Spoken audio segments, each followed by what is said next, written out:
The goal of Unrivaled is to showcase the best talent in the world, and that means bringing in new faces. Ariki's going to continue to have to put pressure on this defense by knocking down those shots. 2-on-2 break, Howard to Hamby like we saw in Paris. Slithering up top. A league built to change the game has just vanished before our eyes. The new facility that's home to the Unrivaled Basketball League. 70% collapsed in viewership, millions of dollars invested, headlines promising a new era of women's basketball. And now, silence. What went wrong? What were they trying to hide? This is the story of hype, ambition, and a staggering fall that no one is talking about. And the numbers tell a story far darker than anyone expected. The season one illusion. Rewind to the launch of Unrivaled's first season, and the scene was electric. Opening night arrived with the kind of buzz most leagues can only dream of. Social media exploded with highlights, viral clips, and fan reactions proclaiming that women's basketball had finally arrived as must-see entertainment. Television ratings exceeded expectations.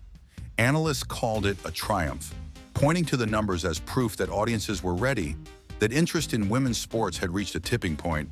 I think that Unrivaled was a success, and I mean, there's lots of ways to obviously measure that. And that Unrivaled was the future of professional basketball. Investors felt vindicated. Networks congratulated themselves for spotting the opportunity early. Everything seemed perfect. But underneath the glittering statistics, there was a crucial detail few wanted to confront. Nielsen, the company responsible for measuring television audiences across America, had quietly changed the way it tracked viewership. The timing of this adjustment coincided almost perfectly with Unrivaled's debut. Overnight, what had once been modest viewership suddenly appeared much larger, more impressive, and more dominant than under the previous methodology. In essence, the numbers were wearing shoes 3 sizes too big, convincing everyone they fit perfectly. This isn't a conspiracy theory. It's documented. Nielsen's new comprehensive data plus panel methodology blended traditional TV tracking with streaming data from connected devices plus external sources. In practical terms, performances that previously would have registered as modest now looked like blockbuster events. The change captured audiences who were watching in ways that had never been counted before, and the effect was dramatic. For Unrivaled, it meant that the season 1 launch benefited enormously from a methodological boost that painted the league's debut in far brighter colors than reality alone would have produced. That isn't to say no one watched. Real people tuned in. Social media reactions were authentic. The product delivered moments of excitement, athleticism, and drama. WNBA, well, their viewership just keeps on rising, and that only helps a startup 3-on-3 women's league. Diving into the world of sports business. But the narrative of unstoppable momentum, that the league was a new cultural force ready to sustain massive audiences, was built on a foundation far more fragile than it appeared. The hockey stick growth story relied as much on statistical artifice as it did on genuine engagement. And here's the question nobody dared ask at the time. What happens when the novelty fades? What happens when viewers no longer have the incentive of being part of a launch, event, or social media frenzy? Can the league maintain audiences when curiosity alone no longer drives tune-ins? Season 2 would provide a brutally honest answer, and the result was devastating. The season 1 illusion wasn't simply a happy accident. It was a combination of genuine excitement and a measurement system that amplified perceptions of success. By the time the initial hype faded, the cracks in the league's audience-building strategy were already visible, though mostly ignored. Unrivaled had debuted under the brightest possible spotlight, its first impressions magnified by every technical advantage Nielsen could provide. But sustaining interest, converting curiosity into consistent repeat viewership, was a far more complicated challenge. And it's precisely that challenge that Season 2 would brutally expose. In hindsight, the first season's glow was a perfect mirage, a blend of authentic enthusiasm, massive promotion, and favorable measurement mechanics that created an illusion of invincibility. The league appeared unstoppable. Fans were excited, sponsors were intrigued, investors were confident. Yet beneath the surface, the foundations for long-term sustainability, the systems to retain audiences, keep fans engaged, and consistently deliver a reason to tune in were largely untested. The very conditions that made the first season look like a triumph would ultimately amplify the collapse that followed. In the world of professional sports, first impressions matter, but they can also deceive. Copper fires and hits. Jackson uses the screen. Another nice lead into Stewart. Unrivaled Season 1 was spectacular, but it was an illusion of momentum. And when reality caught up, the contrast would be stark, unforgettable, and, for the league's leadership, entirely unavoidable. The 70% collapse. The Season 2 ratings arrived like a bucket of ice water dumped on everyone who believed the sustainability narrative. Opening night viewership plummeted from over 300,000 viewers to approximately 75,000 in prime time. That's not a gradual decline that can be explained by normal audience fluctuation. That's a collapse so severe, it demands explanation. Nearly 140,000 fewer people chose to tune in compared to the same broadcast window last year. The afternoon games performed even worse, struggling to reach 107,000 viewers, a number so low it suggests a significant portion of the potential audience didn't even know the season had started. The detailed breakdown makes the situation look even grimmer. Individual matchups that should have been marquee attractions barely registered on the ratings radar. One primetime game on TNT pulled approximately 40,000 viewers in the crucial 18 to 49 demographic. Another attracted 30,000 on TNT plus an additional 20,000 on True TV, meaning a combined single matchup barely reached 50,000 in the demographic that advertisers care about most. For context, comparable games last season were reaching 90,000 to 100,000 on TNT alone before being multiplied across additional networks. The year-over-year comparison isn't just disappointing, it's alarming. What makes these numbers particularly troubling is that they arrived despite Nielsen's new measurement system, which was supposed to help. The comprehensive data plus panel methodology that boosted Season 1 numbers is still in effect. Connected television tracking, streaming data integration, all of the technical enhancements that inflate statistics for virtually every other sport are fully operational. And still, Unrivaled's audience numbers barely moved. The technological boost that was supposed to provide a safety net couldn't rescue a league that has genuinely lost its viewers. When even inflated metrics look terrible, you know the underlying reality is far worse. The mathematics of this situation are brutal. A league that positions itself as sustainable, that has convinced investors and networks and sponsors. Brianna Stewart, yes, Stewie, the New York Liberty Star, is also the co-founder of a brand new women's basketball league that is called Unrivaled. To commit resources based on projected audience growth has just demonstrated that its actual viewership has contracted by roughly 70% in 12 months. That's not a trend line that suggests temporary fluctuation. That's a trend line that suggests fundamental problems with the product, the marketing, or both. And the people making financial decisions based on these numbers are definitely taking notice. The Ghost Season. One of the most shocking revelations from Unrivaled's Season 2 ratings isn't the collapse itself. It's what the numbers reveal about the league's audience awareness. A significant portion of fans didn't even know the season had started. This wasn't a case of viewers evaluating the product and choosing not to tune in. This was a complete failure of communication, a disconnect so stark that loyal supporters from Season 1 were left in the dark. The league launched in stealth mode, and the ratings reflect exactly what you'd expect from a ghost season. One almost nobody noticed. Compare this to the first season launch, which was a masterclass in hype and anticipation. Social media campaigns dominated feeds. Targeted ads ensured that anyone remotely interested in basketball knew exactly when and where to watch.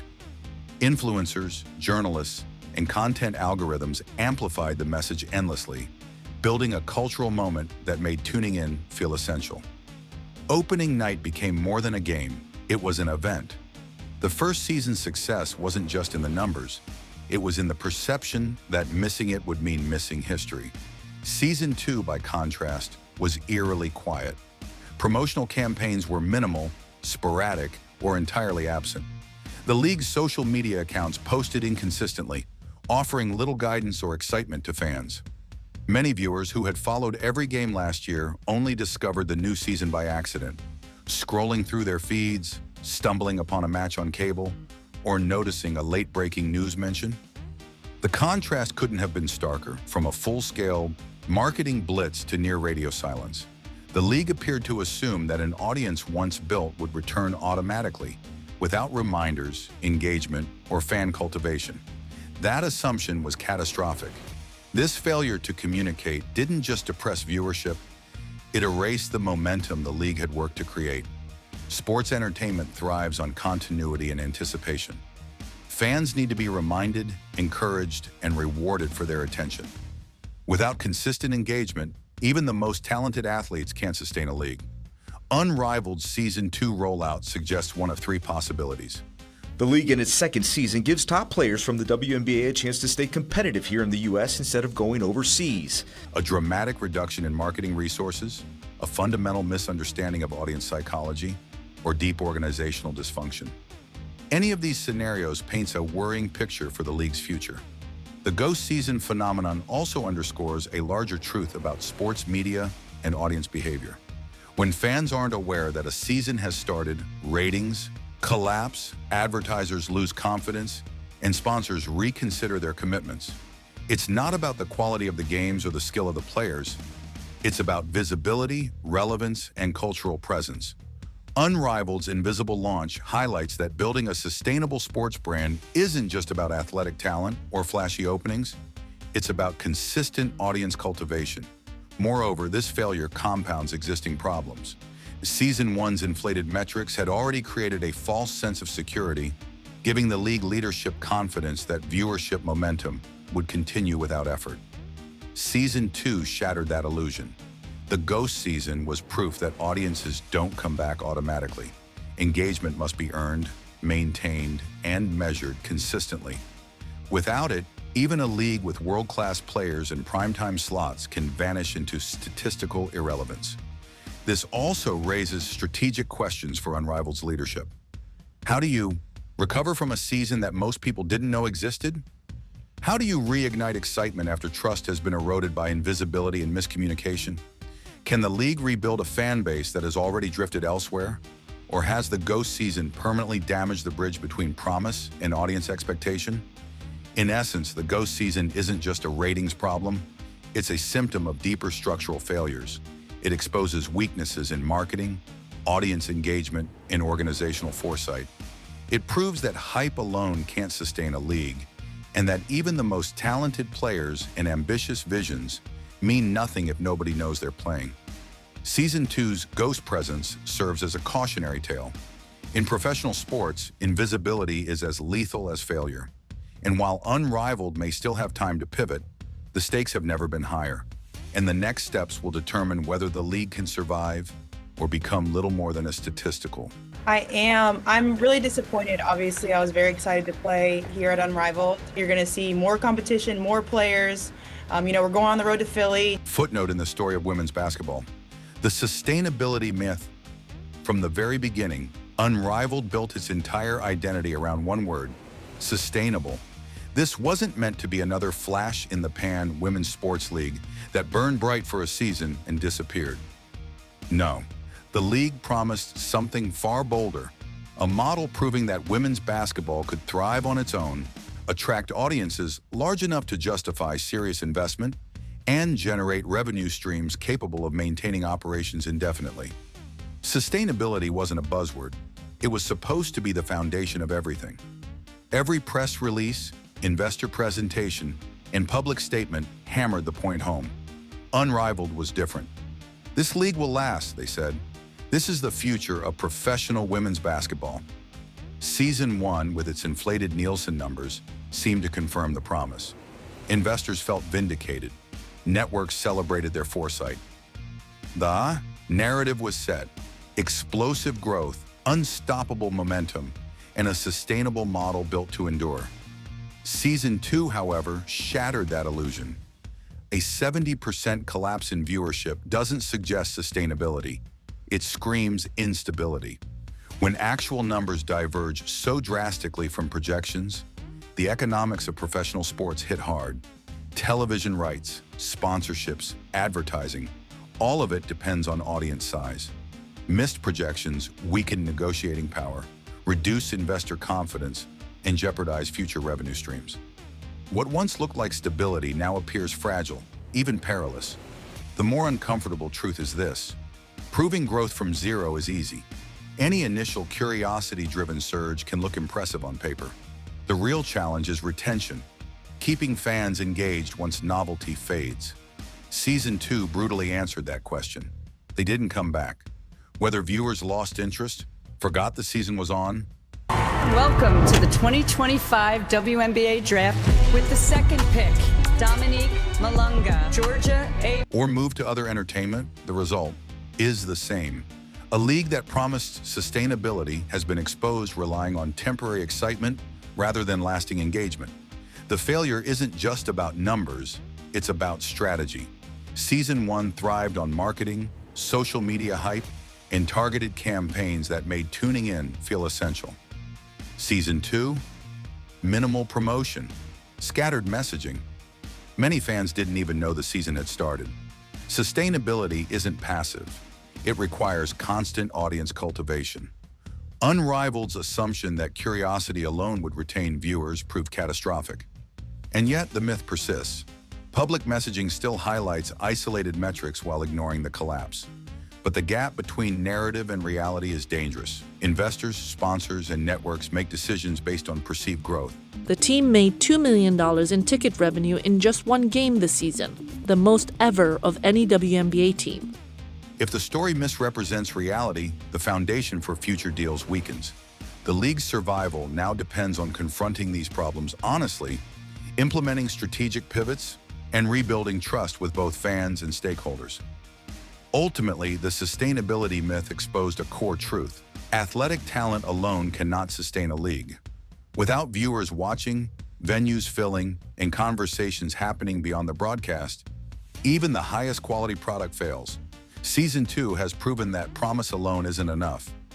Now the question looms, can Unrivaled transform hype into reality, or has the league's foundational vision already been fractured beyond repair? The numbers game. Here's where things get particularly interesting. Toward the end of the WNBA's regular season, the crowd was chanting, "One more year, one more year." How did this crowd bring you back for this final season? When viewership numbers started looking less impressive than the league wanted to advertise, something curious happened. The methodology for counting viewers suddenly became more flexible. Watch parties at bars and restaurants started being factored into official counts. Group viewing scenarios that had never previously been included in ratings, calculations were suddenly treated as relevant data points. The standards for what constituted viewership expanded just as the actual viewership numbers were contracting. This pattern of adjusting measurement criteria when results disappoint should raise red flags for anyone trying to assess the actual health of women's professional basketball. When an organization has to reinvent how it measures success, the question you need to ask is what reality it's trying to obscure. Changing the rules of the game mid-contest doesn't change the underlying performance. It just makes it harder for outside observers to accurately evaluate what's actually happening. The gap between publicly announced success metrics and genuine market performance widens, creating a disconnect between narrative and reality that eventually becomes impossible to maintain. Unrivaled finds itself in a particularly awkward position because Nielsen's comprehensive measurement system, which was supposed to boost everyone's numbers, couldn't save Season 2 from disaster. The technological safety net that has allowed other sports to trumpet record-breaking viewership has proven insufficient for a league that has genuinely lost its audience. You can deploy algorithms, connected television tracking, and big data analysis all you want. But when nobody is actually pressing play, the numbers stay negative. The measurement boost only works if there are viewers to measure. Unrivaled Season 2 demonstrates what happens when the underlying interest simply isn't there. The bigger picture. What Unrivaled's collapse says about the broader women's basketball landscape is something the mainstream sports media has been reluctant to discuss honestly. For years, we've been told that women's basketball is experiencing unprecedented growth, that audiences are expanding exponentially, that we're witnessing the emergence of a major new force in professional sports. The narrative has been relentlessly positive, emphasizing every uptick while minimizing or ignoring every decline. But Unrivaled Season 2 performance suggests that the explosive growth story might be more complicated than the headline suggests. The athletes competing in these leagues are genuinely talented. The basketball being played is legitimately high level. None of the criticisms of viewership numbers should be interpreted as commentary on the quality of the product on the court. But building successful sports entertainment requires more than athletic excellence. It requires audience development, marketing sophistication. This afternoon, the New York Liberty hosts the Minnesota Lynx in Game 2 of the WNBA Finals. Broadcast presentation quality and the kind of sustained engagement that transforms casual viewers into dedicated fans. Athletic ability alone cannot generate sustainability. Without viewers watching screens, people filling venues, and social media activity maintaining conversations beyond the actual broadcasts, even the most talented leagues struggle to survive. The Warner Brothers Discovery situation adds another layer of uncertainty to this already unstable picture. Taking the league to new heights.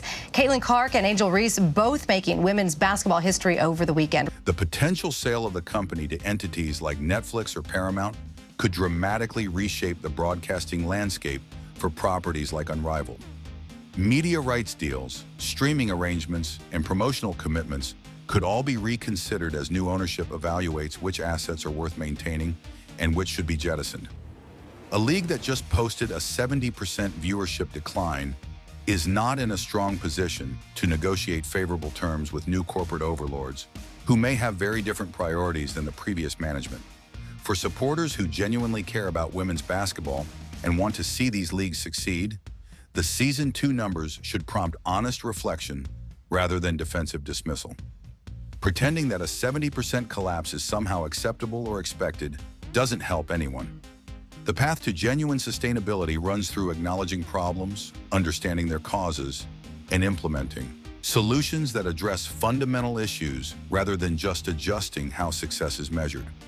Unrivaled's future depends on whether leadership can execute that kind of honest assessment and strategic pivot before the failure narrative becomes permanent. The numbers are clear, and they raise questions no press release will answer. How does a league built on hype and promise fall this fast? Can Unrivaled recover, or has Season 2 exposed a flaw in the very foundation of the vision? The story isn't over.